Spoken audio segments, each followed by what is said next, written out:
उधर web series विवाद पर रामेश्वर शर्मा का ट्वीट सामने आया है। मदरसों पर सीरीज बनाने का दम है। रामेश्वर शर्मा ने दिग्विजय सिंह से सवाल पूछा है, जबलपुर के दंगाइयों पर क्यों नहीं किया ट्वीट। तो ये बड़ी खबर आपको बता रही है।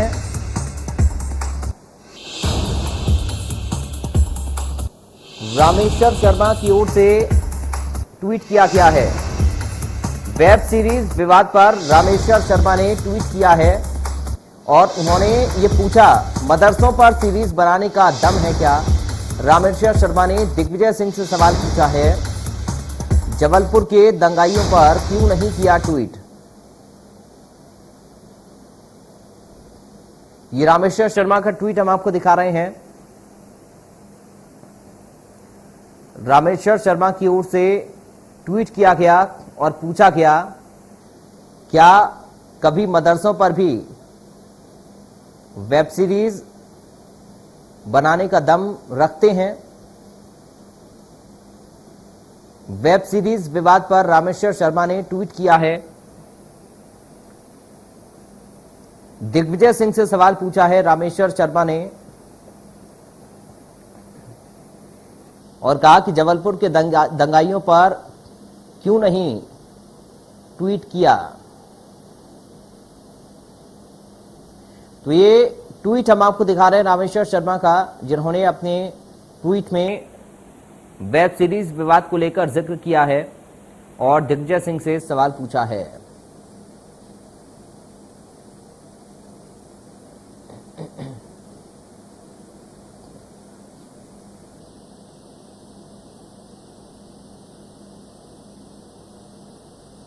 तो वेब सीरीज विवाद पर रामेश्वर शर्मा का ट्वीट सामने आ गया। वेब सीरीज विवाद पर बोले हैं रामेश्वर शर्मा। ट्वीट के जरिए उन्होंने अपनी प्रतिक्रिया दी है और लिखा, मदरसों पर सीरीज बनाने का दम है।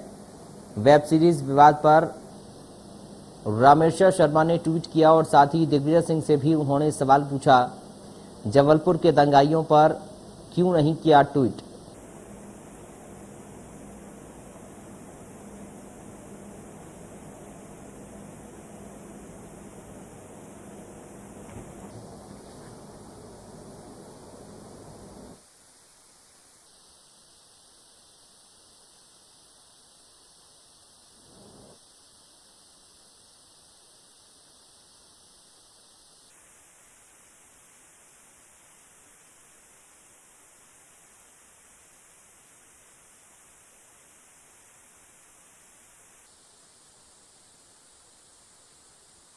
वेब सीरीज विवाद पर अपना ट्वीट किया है, ट्वीट के जरिए अपनी प्रतिक्रिया दी है।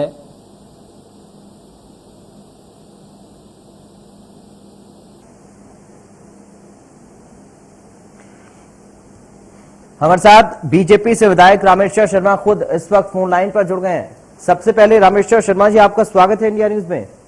जी नमस्कार पराग जी। जी रामेश्वर जी, एक ट्वीट किया है आपने, क्या मतलब है इस ट्वीट का सर, समझाइए जरा। नहीं, हम कुछ नहीं है, समझाना तो उनको चाहिए कि एक जरा सी घटना अगर कोई अचानक घटित होती है तो हिंदुओं को बदनाम करने के लिए दिग्विजय सिंह कर देते हैं। एक संयुक्त गिरोह बना के जुलूस निकलता है और पुलिस अगर उसको कानून व्यवस्था के तहत रोकती है तो पुलिस पर पेट्रोल बम और पथराव होता है। तो अगर हिंदू बजरंग दल का कोई काम कर रहा है या संघ कर रहा है तो उनको गुंडे कह सकते हैं दिग्विजय सिंह। और जब पुलिस पे जो सामूहिक रूप से हमला कर रहे हैं पुलिस, उनके बारे में कुछ नहीं कहेंगे दिग्विजय सिंह। तो एक आदमी के जो देखने के जो दोहरे मापदंड है और जो नजरिया है, आंखों में जो खराबें हुई हैं, तो उसके लिए है भाई, आप किसी वर्ग के टारगेट करके क्यों करते हो। और जब आप टारगेट करते हो तो दूसरों से आप उम्मीद क्या करते हो। और इसलिए दिग्विजय सिंह जी के लिए ट्वीट है कि साहब, आप शांति दूत नहीं है, आप अफगानिस्तान की धरती पर आप मौन हो जाते हो, क्योंकि वहां जो घटनाएं घटित हो रही हैं वो सब अच्छी हैं, वो स्वतंत्रता संग्राम है। और यहाँ अगर कोई इस तरह की बात होती है तो उस पर आपको आपत्ति होने लगती है। तो भाई बजरंग दल को अपनी बात की तो कहने का अधिकार है, तो आप गुंडे कैसे कह सकते हो। आप कौन होते हैं गुंडे कहने वाले। और अगर ये गुंडे हैं तो 26/11 के हमले को भी, जो आपकी सरकार में हुआ था, उसको भी आपने हमला ही नहीं माना था, उसको तो सोचना चाहिए था, आपने हिंदुओं का आतंकवाद कह दिया था। फिर बाद में आपको समझ में आया। मोहन शर्मा को जब मोहन शर्मा को गोली मारी तो उसके यहाँ आप रोने और बिरयानी खाने गए थे अलीगढ़। आतंकवादियों को जी कहकर आप संबोधित करते हो। लेकिन रामेश्वर शर्मा जी, आपने उज्जैन में पाकिस्तान जिंदाबाद वालों की आप पीठ थपथपाते हो और सरकार पर प्रश्न चिन्ह खड़ा करते हो। तो कुल मिलाकर दिग्विजय सिंह जी, आप हो क्या है? क्या घोर हिंदू विरोध करना आपने तय कर रखा है क्या? लेकिन रामेश्वर शर्मा जी, आपका मैं ट्वीट पढ़ रहा हूँ, आपका जो मैं ट्वीट पढ़ रहा हूँ, आपने जो बात उसमें लिखी है सर, वो भी शांति वाली बात तो नहीं है ना। वो जो आपने उसमें बात लिखी है वो शायद मैं पढ़ भी नहीं सकता। अगर मैं पढ़ूंगा तो शायद उस पर आपत्ति हो सकती है, इसलिए मैं पढ़ना भी उसको नहीं चाह रहा। आपने लगा आपको पता होगा। अगर आपको पढ़ने में आपत्ति तो मत पढ़िए। नहीं, मैं पढ़ूंगा, टीवी पर तो आपत्ति कोई दर्ज करा सकता है, इसलिए मैं नहीं पढ़ रहा हूँ। लेकिन क्या ये सही है? ये भी शांति, क्या ये शांति का दूत है? आपने जो लिखा है, क्या ये शांति वाली बात आपने लिखी है? हाँ, मैंने शांति वाली लिखी है कि एक पक्ष है, एक जो लगातार अशांति फैला रहा है, उनको भी लोग हम शांति दूत कह रहे हैं, और एक पक्ष है जो लगातार अपने देवी देवताओं का, अपने धर्म का, अपनी मान मर्यादाओं का लगातार अपमान सह रहा है। और अगर वो अपमान सहने में कहीं थोड़ी सी भी प्रतिक्रिया करता है तो लोग उसको गुंडे मवाली से जोड़ने लगते हैं। ठीक है, रामेश्वर जी आप हमारे साथ बने रहिए। हमारे साथ कांग्रेस पार्टी से प्रवक्ता राम पांडे इस वक्त जुड़ गए हैं। राम पांडे जी, आपका स्वागत है इंडिया न्यूज में। जी जी, धन्यवाद। राम पांडे जी, रामेश्वर शर्मा जी हमारे साथ भी हैं लाइन पर, और उन्होंने एक ट्वीट भी किया है। क्या आपने ट्वीट पढ़ा वो? नहीं, मैंने नहीं पढ़ा है।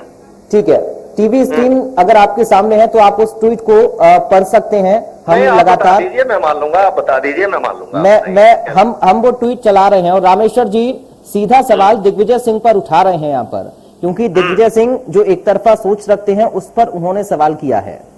जी जी जी जी, जो आश्रम में जो मेन कलाकार हैं वो बॉबी देओल हैं, ठीक है। उनकी माताजी भारतीय जनता पार्टी से, यानी ट्वीट आपने पढ़ लिया है लेकिन आप बोलना नहीं चाह रहे हैं उसको। यानी आपने ट्वीट पढ़ लिया, आप बोलना नहीं चाह रहे हैं? नहीं नहीं, मैंने नहीं पढ़ा है ना। मैं अभी कार्यक्रम में हूँ, पृथ्वीपुर विधानसभा में हूँ। मैं कार्यक्रम से बाहर आकर आपसे बात कर रहा हूँ। मैंने नहीं पढ़ा है, मुझे पढ़ने का टाइम नहीं मिला है। तो आपको सर कैसे पता लगा कि आश्रम वेब सीरीज को लेकर ट्वीट किया है? मुझे ट्वीट का अभी आपके एंकर ने, जिसने मुझे कॉल किया है, आपके रखिए अपनी प्रतिक्रिया, रखिए आप। ठीक है, हाँ, तो मैं प्रतिक्रिया ये दे रहा हूँ, जो बॉबी देओल मेन कलाकार हैं, उनके भाई बीजेपी से सांसद हैं, उनकी माताजी बीजेपी से सांसद हैं। उस वेब सीरीज को बनाने की परमिशन मध्य प्रदेश सरकार ने दी है। फिर यदि आपको कोई शिकायत है तो कानून का अपना काम करेगा। आपको FIR करवानी थी, कोर्ट जाना था। ये थोड़ी है कि आप लठ लेकर सीधे पहुंच गए। प्रकाश झा जी ने राजनीति पर भी फिल्म बनाई थी, तो राजनीति पर किसी ने कोई विरोध नहीं किया था।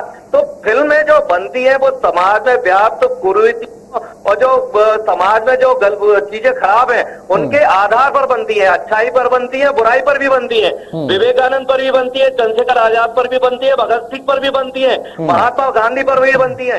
ये जितने भी महापुरुष हैं सब पर फिल्में बनाई है हमारे फिल्मी लोगों ने। आज देशभक्ति के जितने भी गाने पॉपुलर हैं इन्हीं ने बनाए हैं। आज कई भक्ति के गाने, लता मंगेशकर जी ने कई धार्मिक गाने गाए हैं, मोहम्मद रफी ने धार्मिक गाने गाए हैं। तो धार्मिक अच्छाई का भी फिल्म इंडस्ट्री वाले काम करते हैं। और कोई बुराई होती है, चंबल के डकैतों पर भी वो फिल्म बनाते हैं। किसी भी धर्म में, हर धर्म में बुराई होती है, हर धर्म में अच्छाई होती है। आशाराम और राम रहीम गलत कर रहे हैं तो उस पर भी फिल्म बनेगी। और यदि इनको लगता है कि मुल्ला मौलवियों पर फिल्में बननी चाहिए तो सब पर बनती है। और फिर ये बनाए, इनको बनाने के लिए किसने मना किया है? भाई महाकाल मंदिर में अक्षय कुमार भी फिल्म बना रहे हैं। ओ माय गॉड, उसमें भी धर्म का उपहास उड़ाया गया है। वही महाकाल मंदिर में शूटिंग चल रही है। अक्षय कुमार चूंकि मोदी जी से पूछते हैं आम काट कर खाओगे या चूस कर खाओगे, तो उनकी फिल्म का विरोध नहीं हो रहा है। ठीक है सर, तो फिल्म अच्छाई बुराई समाज में हर चीज को लेकर बनाई जाती है। ठीक है, बने रहिए आप। रामेश्वर शर्मा जी, आपने सुना राम पांडे जी को? बिल्कुल। सारी राजनीति फिल्मों पर हावी क्यों हो जाती है सर? नहीं, फिल्मों पर हावी नहीं हो रही। देखो, पांडे जी ने भी वही बात कही, मैं भी वही बात कह रहा हूँ। मध्य प्रदेश में प्रकाश झा की 50 फिल्में शूटिंग हुई है और हम लोगों ने उसमें सहयोग भी किया है। और किसी भी फिल्म का कोई विरोध नहीं, केवल विरोध इस बात का है कि ये भी फिल्म अगर राम रहीम पर वो बनाना चाहते हैं तो उनका स्वागत है, बनाएं, लेकिन आश्रम नाम ना रखें। आश्रम महात्मा गांधी का भी है, साबरमती आश्रम। आश्रम उज्जैन की धरती पर, महाकाल की धरती पर संदीपन आश्रम है जहाँ भगवान कृष्ण ने शिक्षा ली है। केवल हमारा तो इस बात का आग्रह है कि जो नाम हिंदू धर्म संस्कृति में पॉपुलर हैं, प्रसिद्ध हैं और सामाजिक गरिमा के साथ प्रसिद्ध हैं, उनके नाम पर फिल्म बनाने की बजाय आप राम रहीम के अपराधों को दुनिया में बताइए। हमें कोई आपत्ति नहीं है, हम आपके साथ हैं। दूसरे ने भी कोई अपराध किया है तो आप उसके भी बताइए, और मंदिर में जो हो रहा है उसे भी बताइए, मस्जिद में जो हो रहा है उसे भी बताइए, हिम्मत से बताइए। लेकिन आप उसका अगर आश्रम नाम रखेंगे तो मैं समझता हूं पांडे जी, 1 मिनट के लिए मैं भाजपाई नहीं और आप कांग्रेसी नहीं, जरा इस बात पर सोचिए कि आश्रम नाम पर आपत्ति है। कौन फिल्म बना रहा है, कौन एक्टर है, ये बात छोड़ दीजिए। केवल आपत्ति इस बात पर है कि आश्रम जगत दे तो साबरमती के संत का भी आश्रम है जिसको साबरमती आश्रम कहा जाता है। ठीक है। संदीपन आश्रम उज्जैन में जहाँ महाकाल की धरती पर है, जहाँ भगवान कृष्ण ने शिक्षा प्राप्त की थी। अनेक ऋषि मुनियों के आश्रम हैं, प्राचीन परंपरा में। पांडे जी जानते होंगे इनके पूर्वजों। ठीक है रामेश्वर जी, आप बने रहिए हमारे साथ। मध्य प्रदेश के पूर्व मंत्री पीसी शर्मा जी भी जुड़ गए हैं। पीसी शर्मा जी, आपका स्वागत है इंडिया न्यूज में सर। पीसी शर्मा जी, रामेश्वर शर्मा जी हमारे साथ लाइन पर बने हुए हैं। उन्होंने एक ट्वीट किया है और दिग्विजय सिंह को लेकर भी उन्होंने एक सवाल पूछा है। आपने अगर वो ट्वीट पढ़ा हो तो चाहूंगा सर आप अपनी प्रतिक्रिया दें। दरअसल वेब सीरीज को लेकर उन्होंने ट्वीट किया है और ये भी कहा कि सिर्फ आश्रम पर वेब सीरीज बनाने वाले लोग मदरसों पर वेब सीरीज क्यों नहीं बनाते हैं, क्या इस बात का दम है? ये सारी चीजें दरअसल वेब सीरीज को लेकर उन्होंने ट्वीट किया है। समझ में नहीं है कि उसका सवाल क्या है। ये दिग्विजय सिंह के ऊपर सवाल खड़ा किया है दरअसल। ठीक है, सवाल क्या है? सवाल मेरा वही है सर पीसी शर्मा जी, दिग्विजय सिंह के ऊपर जो एक तरफा राजनीति करने का, एक समाज की बात करने का आरोप रामेश्वर जी लगा रहे हैं, उस पर आपकी प्रतिक्रिया क्या है? देखिए, ये इन सब चीजों में कोई दम नहीं है कि ये है वो ये उसको डिफेंड कर रहे हैं कि वो आश्रम पे कुछ वेब सीरीज जो क्या नाम था उसका डायरेक्टर जो है प्रभात झा जी बना रहे थे, तो बजरंग दल के लोगों ने हमला किया, उनको मारा पीटा। किसी को अधिकार नहीं है, उसके लिए कानून है। हिंदुस्तान में बाबा साहब अम्बेडकर ने कानून बनाया है, ये संविधान है। उसके तहत मुख्यमंत्री को, मंत्री को, प्रधानमंत्री को उनको कंप्लेंट करें, उसकी वो करें। लेकिन कानून हाथ में लेने को किसी अधिकार नहीं है। ये इस पे है पूरा मामला। ये कानून हाथ में लेने का मामला नहीं। आश्रम से अगर कोई आपत्ति थी तो उसका विरोध कोर्ट में या जो शासन प्रशासन कलेक्टर उनसे किया जा सकता है। कानून हाथ में लेकर कोई सेपरेट कानून धमकी वाला, दादागिरी वाला प्रदेश में देश में नहीं चलेगा, और नहीं तो उसके रिजल्ट भुगतना पड़ेंगे। पीसी शर्मा जी, रामेश्वर शर्मा जी ने यह भी सवाल पूछा दिग्विजय सिंह जी से कि ईद पर जबलपुर में पुलिस पर जिन लोगों ने हमला किया उनके खिलाफ ट्वीट क्यों नहीं लिखते हैं? अरे पुलिस पर तो भोपाल में भी हमले हुए हैं, उसकी भी बात करो। वहाँ के वो भेज दूंगा मैं, पुलिस पे बीजेपी के लोगों ने कैसे हमला किया, कैसे बीजेपी के लोगों ने रेप के दम पर मुरैना में छुड़ा लिए, उस पर भी बात करें ना अपन। ये वहाँ पे उनने कर दिया, उससे वो तो नहीं होगा। अब वहाँ की क्या परिस्थितियां क्या है वो मुझे मालूम नहीं है। लेकिन पुलिस पे हमला मुरैना में भी हुआ है और भोपाल में भी हुआ है। इसके फिर कहोगे पांडे जी तो आपको भेज देंगे। ये सब भटकाने वाली बातें, भटकाने वालों की बातों से कुछ नहीं होगा कि ये ट्वीट कर दिया वो कर दिया। अभी तो बात करो कि डीजल पेट्रोल और रसोई गैस बहुत महंगा हो रहा है, लोगों को बेरोजगार नहीं मिल रहा है, महिला अत्याचार में नंबर 1 पे है मध्य प्रदेश, बच्चों के अपराध में नंबर 1 पे है। अभी वो एक बच्ची का उसकी माँ के सामने रेप हो गया, ये आदिवासी क्षेत्र में। इस पे बात करो, इसको कैसे बचाओगे? ठीक है, इसको ये इन चीजों पे वो ध्यान दीजिए कि केवल ये यहाँ का ये ट्वीट कर दिया, वो कर दिया, हिंदू मुसलमान कब तक करते रहोगे? चलिए, बहुत शुक्रिया पीसी शर्मा जी, आप जुड़े इंडिया न्यूज के लिए, आपने समय दिया। रामेश्वर शर्मा जी आपका बहुत शुक्रिया और राम पांडे जी आपका बहुत शुक्रिया हमारे साथ जुड़ने के लिए।